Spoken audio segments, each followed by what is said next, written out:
एक घने जंगल में एक नदी के किनारे एक विशाल जामुन का पेड़ था। यह पेड़ मीठे और रसीले जामुनों से लदा रहता था।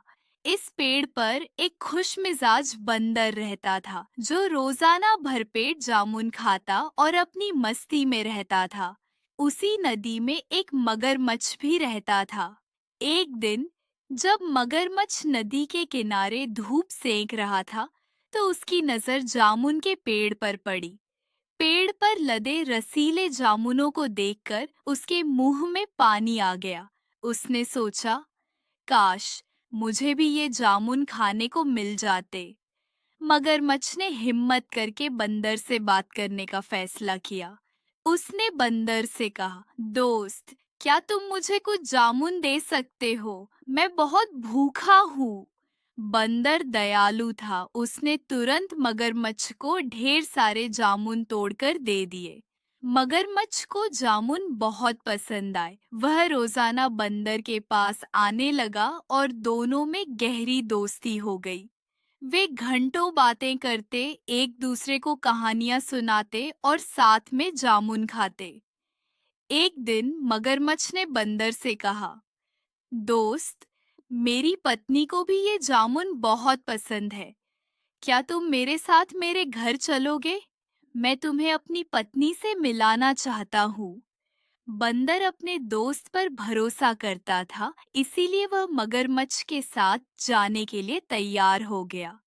मगरमच्छ बंदर को अपनी पीठ पर बैठाकर नदी में ले गया। जब वे नदी के बीच में पहुंचे तो मगरमच्छ ने अपना असली इरादा बताया। उसने कहा, दोस्त, मुझे माफ करना, लेकिन मेरी पत्नी तुम्हारा दिल खाना चाहती है। उसने कहा कि जो बंदर इतने मीठे जामुन खाता है उसका दिल भी जरूर मीठा होगा। बंदर यह सुनकर डर गया, लेकिन उसने हिम्मत नहीं हारी। उसने अपनी चतुराई से काम लिया और मगरमच्छ से कहा, अरे दोस्त, तुमने मुझे यह बात पहले क्यों नहीं बताई? मैं तो अपना दिल जामुन के पेड़ पर ही छोड़ आया हूँ। चलो वापस चलते हैं और मैं तुम्हें अपना दिल दे दूंगा। मगरमच्छ बंदर की बातों में आ गया और उसे वापस पेड़ के पास ले गया।